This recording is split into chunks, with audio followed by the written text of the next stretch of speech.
gentlemen, your Unity Payson Mustangs. Week 2 of the high school football season once again arrives with an early start, with another Thursday night WIVC special on tap at Hardin Calhoun, as Unity Payson looks to capitalize on the momentum of a season-opening blowout win over North Green and move to 2-0 on the year. The Mustangs took advantage of a slew of Spartan first-quarter turnovers on Saturday and hung 4 scores on the board in a hurry without ever really being tested.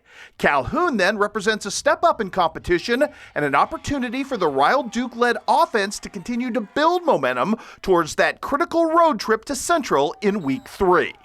The rest of the Illinois slate reads a little pedestrian, if we're being honest, relative to the robust offering of games we had a week ago. Quincy High School's narrative-shifting win over Q&D makes this week's winnable home game with Alton all the more important for those doing playoff math.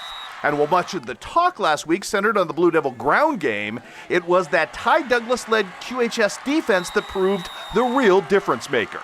Quincy Notre Dame, while we're on the subject, has a chance to get back on track on the road at Alleman Friday night, likely a must-win game for the Raiders if you're doing the playoff calculus in your head. Other Week 1 darlings find themselves in very telling spots. Route Catholic, newly minted at the 10 spot in the 1A state rankings, faces a Carrollton team coming off its worst season opening loss in memory at McMurray on Saturday. Cohen Hoots engineered 6 touchdowns a week ago against Pleasant Hill and likely enters Saturday's game against the Hawks wearing the biggest bullseye of his young life.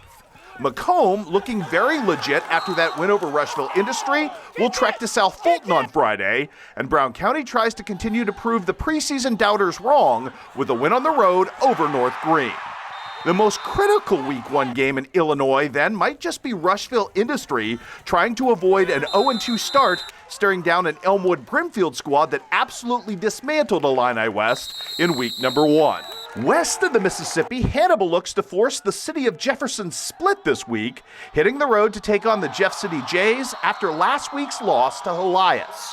Monroe City and Macon have meaningful road trips to Montgomery County and North Callaway, respectively.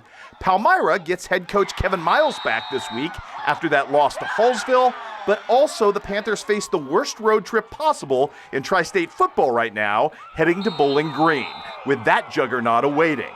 South Shelby will break in the new carpet on Friday with a visit from Westran, while Hallsville Centralia looms as the most intriguing matchup of an otherwise pedestrian week here. Other than that, I'd suggest Mark Twain is in a big spot this week at home, with Winfield visiting and hopefully Lakota Preston returning for a Tiger offense that went ice cold in Titletown.